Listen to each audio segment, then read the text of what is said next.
ஒரு தேவைக்கு போய் கடனை வாங்கிடுறோம். ஆனா இந்த கடனை வாங்கலாம், கடன் ரசூலுல்லாஹ் வாங்கியிருக்கிறாங்க. கடன் வாங்காட்டி மனுஷன் வாழ இயலாது. நெருக்கடிகளுக்கு எல்லாருக்கும் தேவைகள்லாம் பூர்த்தியை செய்யற அளவுக்கு எல்லாம் காசை கொடுக்கல.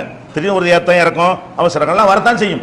ஆனா அந்த கடன் வாங்குவதற்கு சில நெறிகள் இருக்கிறது, சில பொறுப்புகள் இருக்கிறது, சில முறைகள் இருக்கிறது. அதுகளை பேணல் என்று சொன்னா பிறர் பொருளை சாப்பிட்டு நம்ம அமலையில் அடுத்தவனுக்கு கொடுத்த மாதிரியான ஒரு நிலைமை என்ன செஞ்சிடும், உண்டாகி போயிடும். எந்த அளவுக்கு சொல்லப்படுது என்று கேட்டால் நபி ஸல்லல்லாஹு அலைஹி வஸல்லம் சொல்றாங்க, யுக்ஃபர் லிஷஹீதி குல்லு தம்பின் இல்ல தைன். ஒரு மனிதன் செய்கிற எல்லா பாவங்களும் மன்னிக்கப்பட்டு விடும் ஷஹீதா இருந்தால். அல்லாஹ்வுக்காக உயிரை தியாகம் பண்ணிவிட்டால் மன்னிக்கப்பட்டது இல்ல தைன், கடனை தவிர. ஏன்னா கடன்கிறது மனுஷனுக்கு செய்ய வேண்டிய தப்பு.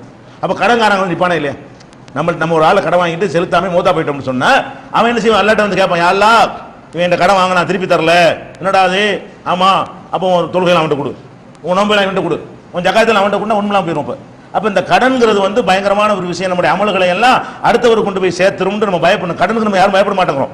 கடன்கிற அவசரத்துக்கு ஒரு அவசியத்துக்கு உள்ளது, ரொம்ப எமர்ஜென்சிக்கு தான் கடன் அப்படின்னு விளங்காம சும்மா விளையாட்டுக்காக வேண்டிய கடன்னா சும்மா வாங்குற மாதிரி தான் நிறைய பேர் வாங்கும்போது கடன் பிச்சை மாதிரி தான், கௌரவ பிச்சை தான் கடன். நம்ம நாட்டில் எப்படி இருக்கு, கௌரவமா வாங்குற பிச்சைக்கு பேர் கடன் போய் ஆயிடுச்சு. வாங்கும் போதே கொடுக்கறது இல்லைன்னு நினைச்சிட்டு தான் வாங்குறது. இந்த கொடுக்கவா போறோம் கொண்டாங்கன்னு வாங்குறது. 2 லட்ச ரூபா தாங்கம்மா நான் திருப்பி தந்து விடுவேன்னு சொல்லுவோம் மனசார. என்னடா சோசுன்னு பார்த்தா உண்மை இருக்காது.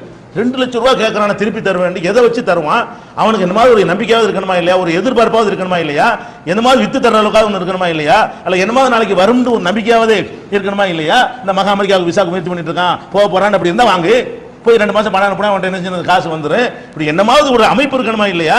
அவனுக்கு எந்த ஒரு அடிப்படை சோர்ஸ் ஒண்ணுமே இல்லாம வாங்க கடன் கேட்கறான். எது கேட்கறான் இப்படி சொல்லி கேட்போம், கொடுக்கா போறோம், வாங்கினா நம்ம தானே அப்படிங்கிற எண்ணத்துல நிறைய பேர் வாங்குகிறார்கள். அதுக்கு தான் ரசூலுல்லாஹ் சொல்றாங்க, கடன் வந்து ஷஹீதா இருந்தால் கூட அது அவனுக்கு பாவமா தலையில நிற்கும். இது வந்து முஸ்லீம்ல 3498 3499 ஆகிய ஹதீஸ்கள் இருக்கிறது.